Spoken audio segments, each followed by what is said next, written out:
সাবেক স্বরাষ্ট্র প্রতিমন্ত্রী সোহেল তাজ এবার আওয়ামী লীগের প্রয়াত সাবেক সাধারণ সম্পাদক সৈয়দ আশরাফুল ইসলামের জানাজা নিয়ে নতুন তথ্য দিলেন।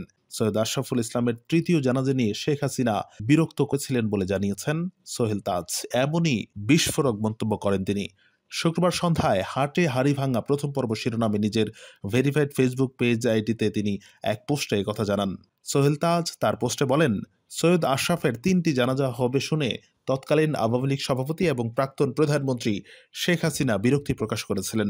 তিনি সাধারণ সম্পাদক ওবায়দুল কাদেরকে ধমক দিয়ে বলেছিলেন, ও এত বড় কি হয়ে গেল যে 3টা জানাজা পড়াতে হবে। প্রত্যুত্তরে কাচুমাচু করে ওবায়দুল কাদের আমতামতা করে জবাবে বলেছিলেন, নেতাকর্মীরা ওনাকে অনেক পছন্দ করেন আর তাদেরই দাবি এটা, না মানলে সামলানো যাবে না। সোহেল তাজ তার পোস্টে আরো বলেন, আপনারা যারা আশরাফ ভাইকে শাপলা চত্বর নিয়ে দোষারোপ করছেন তা সঠিক নয়। তিনি হয়তো কিছু কথা বলে থাকতে পারেন, কিন্তু সব সিদ্ধান্ত আসতো একেবারে উপর থেকে, অর্থাৎ বোঝানো হয়েছে শেখ হাসিনার কাছ থেকে। তার এই পোস্টের পরেই শাপলা চত্বর নিয়ে নতুন করে আলোচনা বসছে নেটিজেনরা। বেশিরভাগ নেটিজেনের দাবি, শাপলা চত্বরের ঘটনায় কারা জড়িত ছিল তাদের নাম প্রকাশ করতে তারা জোর দাবি জানাচ্ছেন।